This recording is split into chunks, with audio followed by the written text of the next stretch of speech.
வணக்கம் துலாம் ராசி அன்பர்களே, மாதக்கோளான செவ்வாய் உங்க ராசிக்குள்ள அமரப் போகிறார்.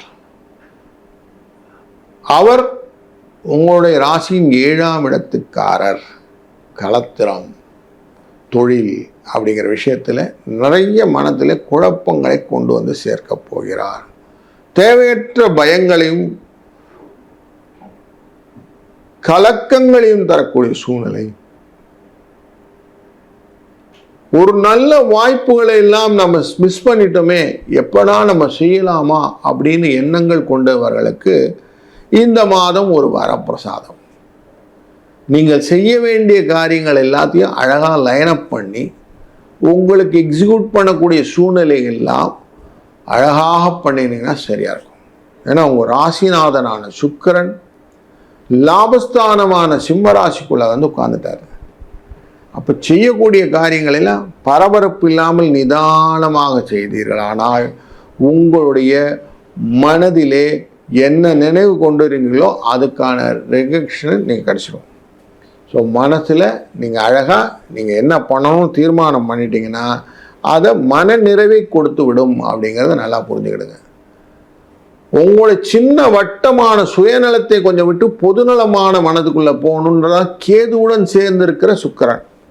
அதனால் கொஞ்சம் ஆடம்பர வாழ்க்கை அப்படிங்கிறத கொஞ்சம் பண்ணும்போது சோஷியல் லைஃபையும் மனசில் எடுத்துக்கோங்க. இந்த யோகங்களில் கேது சுக்கிரன் சேர்ந்து இருந்தாக்க சந்நியாச யோகம்னு உண்டு. அப்படி ஒரு யோகம் கிடச்சிருச்சுன்னா என்ன ஆகும்? எல்லாத்தையும் அனுபவிச்சு சன்னியாசம் ஆகுறது, இல்லை ஒன்றுமே கிடைக்கலைன்னு விரக்தியில் சன்னியாசம் ஆகுறது, 2 விதமாக இருக்கு இல்லையா? அந்த மாதிரி ஒரு யோகத்தை உங்களுக்கு கொடுத்துரும். ஏன்னா எவனையுமே நம்ப முடியலைங்க சார், எல்லாரும் ஏமாத்துறாங்க சார், விரக்தி நிறைய கொடுக்கும். இல்லை சார் எல்லாமே கிடைக்குது, என்கிட்ட இந்த கிடைக்கிறதுனால தான் 10 பேர் பக்கத்தில் இருக்கிறான், அப்படி ஒரு எண்ணங்களையும் கொடுக்கும். இப்படி 2 மாறாட்டமான எண்ணத்தை கொடுக்கக்கூடிய சூழ்நிலையே இந்த லாபத்தில் அமர்ந்திருக்கக்கூடிய சுக்கிரனும் கேதுவும் தரக்கூடிய வாய்ப்புகள் இந்த மாதத்தில் நிறைய இருக்கு. 12ஆம் இடத்திலே அமரக்கூடிய சூரியனும் புதனும் உங்க வாழ்க்கையிலே ஒரு மாற்றத்தை கொண்டு வர போறார். எப்படி மாற்றங்கள்? தேவையில்லாத விஷயத்துல எல்லாம் பணம் கிடைச்சிடும். சனி பகவான் பார்க்கக்கூடியது 6ஆம் இடத்துல இருந்து பார்க்கிறார். காசே வராதுன்னு நினைச்சேன் சார், கொடுத்த காசு எள்ளுன்னு நினைச்சேன் சார், ஆனா பார்த்துக்கங்க வந்துடுச்சு சார் அப்படின்னுவீங்க. கடன் கொடுத்த இடத்திலிருந்து பணம் வந்துவிடும். உங்க எதிரி உங்களை விட்டு ஓடுவதனாலே பணம் உங்களுக்கு கிடைத்துவிடும். வழக்குகள் உங்களுக்கு சாதகமான பலன்களை தந்துவிடும். அதனால கொஞ்சம் பைசா வர்றதுக்கு வாய்ப்புகளும் உண்டு. சூரியன் 12ஆம் இடத்துல இருந்து கொஞ்சம் விரயமும் உண்டு, அதையும் சொல்லணும். கொஞ்சம் வியாதி ரிலேட்டடாக மருத்துவ ரிலேட்டடான கொஞ்சம் இதுவும் உண்டு.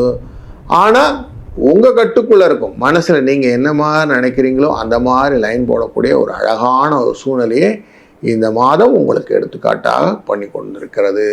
கொஞ்சம் உடல் ஆரோக்கியத்தில் கவனத்தை செலுத்துங்கள். குருவின் பார்வை உங்கள்கிட்ட இருக்கிறதுனால நீங்கள் மனசு வச்சா அதை அழகாக ஃபாலோ பண்ண முடியும். 9ஆம் இடத்தில் இருக்கக்கூடிய குரு உங்களுக்கு வாழ்க்கையின் நெறிமுறைகளை சொல்லிக் கொடுப்பார். சில அன்பர்களுக்கு வீடுகளிலே சுப நிகழ்வுகள் எல்லாம் ஏற்படுத்துவதற்கான வாய்ப்புகள் நிறைய இருக்கு. திருமண தடைகள் நீங்கும். 2வது திருமணம் போன்ற முயற்சி செய்பவர்களுக்கு அதற்கான வாய்ப்புகளும் நடக்கக்கூடிய சூழ்நிலை இந்த புரட்டாசி மாதத்திலே நடக்க ஆரம்பிக்கும்.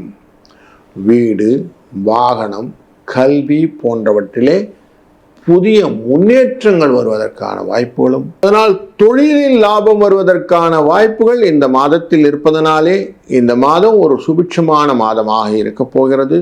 முக்கியமாக நீங்கள் வழிபட வேண்டிய தெய்வமாக ஸ்ரீதேவியான பெரும்பிராட்டி, அவளை வணங்க வணங்க உங்கள் வாழ்க்கையிலே பெருந்தேவி தாயாரின் அருளாலே வாழ்க்கையின் வளங்களும் நலங்களும் என்றும் பெருகி நிற்கும். நல்லது நடக்கும். நல்லதே நடக்கட்டும். வாழ்க வளத்துடன்.